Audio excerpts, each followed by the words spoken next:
City ఉన్నవాళ్ళు కొన్ని NutriCharge digestive biscuits అని కొన్ని ఆ టైప్ బిస్కెట్స్ ఉంటాయి కదా! అవి తింటుంటారు కదా! అవి యాహ్! తీసుకోవచ్చా? కొన్ని థెరప్యూటిక్ బిస్కెట్స్ ఉంటాయి. అవి తినొచ్చు. బట్ మోస్ట్‌లీ ఇవి రాగి బిస్కెట్స్ అవి ఇవి అని హ్మ్. చేస్తున్నారు. ఈ మధ్యలో మార్కెట్‌లో వస్తున్నాయి. అవును. As we see the composition label చూసినప్పుడైతే మనకి కనిపిస్తుంది కదా!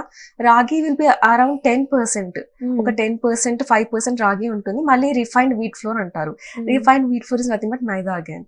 Okay. So, it's not a big difference అనిపిస్తుంది నాకైతే. బికాజ్ మీరు అది తిన్నా ఒకటే, ఇది తిన్నా ఒకటే. But just 10% ragi doesn't make a big difference కదా! 5 హ్మ్. Grams, 1, 2, 3 grams.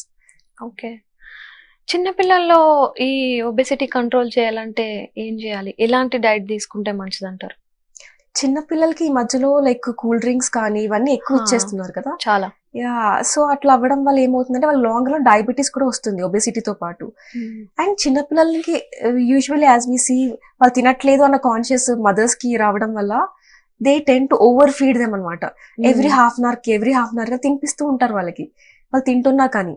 సో, అట్లా ఓవర్ ఫీడ్ చేయడం వల్ల కూడా వాళ్ళు లైక్ అడిపోస్ టిష్యూస్ ఎక్కువ సెటిల్ అయిపోవడం వల్ల వాళ్ళు ఓవర్ ఈట్ చేయడం వల్ల క్యాలరీస్ అన్ని బిల్డప్ అయిపోయి they tending like more fat build up అయిపోయి వాళ్ళు ఒబెసిటీకి కాజ్ అవుతున్నారు మళ్ళీ.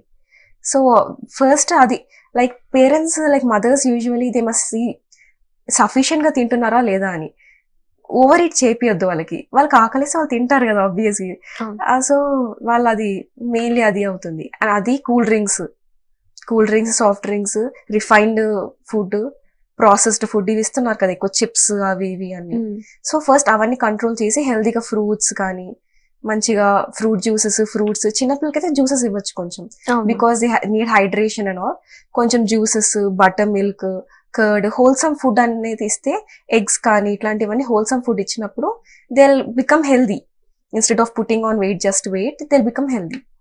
ఓకే. ఇప్పుడు సమ్మర్ ఒస్తుంది కదా! యా. సీజన్ చేంజ్ అవుతుంది. సో, ఎలాంటి జాగ్రత్తలు తీసుకుంటే మంచిది? హైడ్రేటింగ్‌గా ఉండడానికి ఎలాంటి ఫుడ్ తీసుకుంటే మంచిది? సమ్మర్‌లో యూజువల్లీ హైడ్రేషన్ ప్రాబ్లమ్ అందరికీ అవుతుంది కాబట్టి అవును. అరౌండ్ 3-4 లీటర్స్ ఆఫ్ వాటర్ తీసుకోవచ్చు. Hmm. And if they are getting too dehydrated అంటే అరౌండ్ 5 లీటర్స్ వరకు కూడా తీసుకోవచ్చు సమ్ టైమ్స్.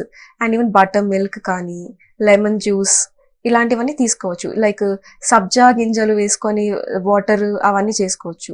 అవును. రాగి మాల్ట్ కానీ ఎనీథింగ్ దట్ ఇంక్లూడ్స్ ఫ్లూయిడ్ ఫామ్‌లో చేసుకొని తీసుకోవచ్చు. అండ్ లైక్ సమ్మర్‌లో ఫ్రూట్స్ కూడా ఎక్కువ తినాలన్నమాట. ఫ్రూట్స్ నుంచి కూడా మనకి హైడ్రేషన్ వస్తుంది. Fruit also has some water content in it. Like watermelon కానీ సీజనల్ ఫ్రూట్స్‌లో ఎక్కువ ప్యాక్డ్ న్యూట్రియన్స్ ఉంటాయి. They are okay. Rich in mangoes. ఇప్పుడు వాటిలో సెలీనియం ఇవన్నీ రిచ్ ఉంటాయన్నమాట. So it helps in like skin హెల్త్‌కి కానీ, బోన్ హెల్త్‌కి కానీ, లైక్ డైజెషన్, ఇమ్యూనిటీ ఇవన్నిటికి హెల్ప్ చేస్తుంది. కానీ ఇప్పుడు సీజనల్ ఫ్రూట్స్ మ్యాంగో ఉంది కదా! Mango yeah! తింటే బాడీ హీట్ అవుతుంది అని అంటారు. పపాయ తిన్నా ఓకే. బాడీ హీట్ ఎక్కువ అవుతుంది అని అంటుంటారు కదా! మరి అవి తీసుకోవచ్చా? It's hydrate not like heat and cold అనేది మన దీంట్లో ఉండదు. మెడిసిన్ కానీ, దీంట్లో కానీ ఉండదు. అది యునానీలో ఉంటుంది heat and cold concept. Okay. Food వల్ల హీట్ అనేది జనరేట్ అవ్వడం అన్నది ఎలా ఉంటుంది అంటే, when they have high protein content in it. అది ప్రోటీన్ బ్రేక్ డౌన్ అయితున్నప్పుడు హీట్, కోల్డ్ అనేది అంటారనమాట. ఎక్కువ ప్రోటీన్ కంటెంట్ ఫుడ్ తీసుకున్నప్పుడు, ఎక్కువ ప్రోటీన్ బ్రేక్ డౌన్ అయితున్నప్పుడు క్యాటబాలిజం అయితది కాబట్టి హీట్ జనరేట్ అవుతుంది బాడీలో. Hmm. So, that is the concept of heat.